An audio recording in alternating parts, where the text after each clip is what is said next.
Hello dear student, हम discuss कर रहे हैं जनरल साइंस और आज का हमारा टॉपिक है हीट एंड टेम्परेचर। आज हम स्टडी करेंगे हीट एंड टेम्परेचर के बारे में। तो हीट एंड टेम्परेचर का स्टडी किया जाता है थर्मल प्रॉपर्टी ऑफ मैटर के अंतर्गत।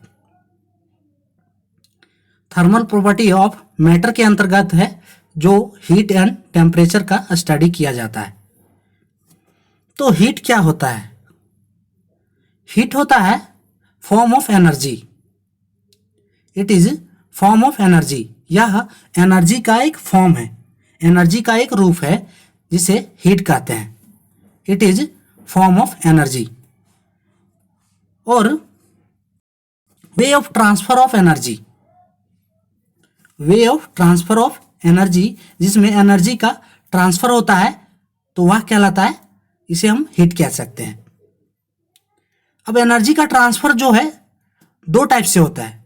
First one heat and second one work के रूप में। हीट एंड वर्क दोनों केसेस में एनर्जी का ट्रांसफॉर्मेशन होता है एंड इन दोनों केसेस में जो इसका एसआई यूनिट है वह है जूल। तो इन केस ऑफ वर्क जिसमें जो है एनर्जी का ट्रांसफर होता है वह होता है मैकेनिकल वे में। इन केस ऑफ वर्क में, इन केस ऑफ वर्क जो एनर्जी का ट्रांसफर होता है वह होता है mechanical way. And in case of heat, इसमें जो एनर्जी का ट्रांसफर होता है वह होता है नॉन मैकेनिकल वे में। इसमें जो एनर्जी का ट्रांसफर होता है वह होता है नॉन मैकेनिकल वे। अब टेम्परेचर क्या है?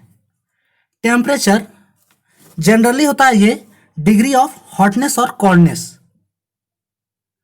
टेम्परेचर को कहते हैं डिग्री ऑफ हॉटनेस और कोल्डनेस। तो ये टेम्परेचर क्या है? टेम्परेचर किसी बॉडी का टेम्परेचर उसके एवरेज एनर्जी, उसके मॉलिक्यूल्स का एवरेज एनर्जी होता है। किसी बॉडी का टेम्परेचर जो है उसके मॉलिक्यूल्स का एवरेज एनर्जी होता है। Temperature average energy of each molecules. ठीक है, किसी बॉडी के लिए average energy of each molecules जो है वह उस बॉडी का टेम्परेचर होता है। सपोज कीजिए कि दो बॉडी है, body A and body B. Body A का टेम्परेचर है 40 degree Celsius and body B का टेम्परेचर है 10 डिग्री सेल्सियस। इन दोनों बॉडी में जब हम हीट देते हैं तो जब हम इसमें हीट प्रोवाइड करेंगे तो इन केस ऑफ इसमें हीट देने से जो है बॉडी के मॉलिक्यूल्स हैं, body A and body B के जो मॉलिक्यूल हैं वह क्या है, रैंडमली मूव करेंगे, रैंडमली मूव करेंगे। तो in case of body A में जो है बॉडी ए का टेम्परेचर हायर है, इसलिए बॉडी ए के मॉलिक्यूल्स का काइनेटिक एनर्जी हायर होगा compare to molecules of body B, क्योंकि बॉडी ए का जो टेम्परेचर है वह हायर है। तो जब इसमें हम एनर्जी देंगे तो बॉडी ए का जो मॉलिक्यूल्स है उसका काइनेटिक एनर्जी वह क्या होगा, हायर होगा compare to molecules of body B. Kinetic energy compare to molecules of kinetic energy of body B. When heat gives in the body A and B, its molecules move randomly. दोनों body के molecules जो है randomly move करेंगे। In this case, the average kinetic energy of body A molecules is higher than average kinetic energy of body B molecules. The average kinetic energy of molecules body A is higher than average kinetic energy of body B molecules. तो ऐसा क्यों होगा? ऐसा इसलिए होगा क्योंकि यहाँ पे टेम्परेचर का डिफरेंस है। तो टेम्परेचर का डिफरेंस जो है in case of body A में टेम्परेचर जो है हायर है। In case of body A and B, तो बॉडी ए में जो टेम्परेचर है, बॉडी ए का टेम्परेचर है हायर है compare to body B. because temperature of body A is higher than the temperature of body B. So इस case में जो बॉडी ए के मॉलिक्यूल्स हैं उसका काइनेटिक एनर्जी हाई होगा in case of in compare of body B molecules, due to which जब ये दोनों बॉडी के मॉलिक्यूल्स मूव करेंगे तो ड्यू टू टेम्परेचर डिफरेंस जो है एनर्जी का ट्रांसफॉर्मेशन होगा। इस केस में यहाँ पे एनर्जी का ट्रांसफॉर्मेशन होगा। क्यों होगा? क्योंकि यहाँ पे टेम्परेचर का डिफरेंस है।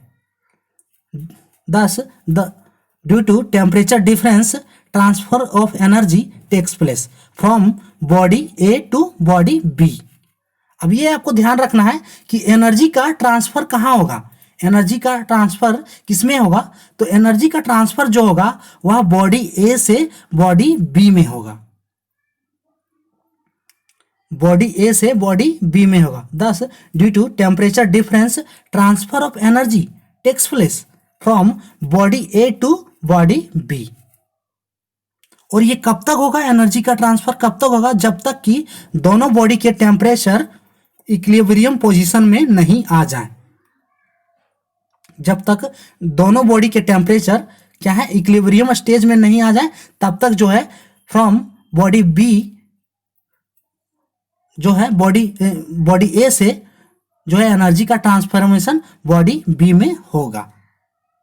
एंड जब एनर्जी का ट्रांसफॉर्मेशन जो है बॉडी ए से बॉडी बी में होगा तो इसे हम कह सकते हैं जो हीट का ट्रांसफॉर्मेशन हो रहा है वह हो रहा है body A to body B. क्यों हो रहा है? क्योंकि यहाँ पे टेम्परेचर का जो है डिफरेंस है,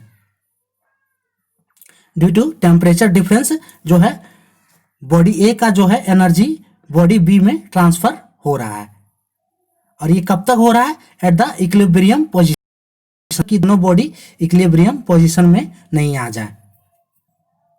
सो हीट जो है या फॉर्म हो सकता है एक डिफरेंस इन टेम्परेचर का भी, कि जब टेम्परेचर डिफरेंस होता है तब हीट का ट्रांसफॉर्मेशन होता है। टेम्परेचर का यूनिट है kelvin, SI unit of temperature जिसका यूनिट होता है केल्विन। तो ये था आज का topic heat and temperature. For more update subscribe please. Thank for watching.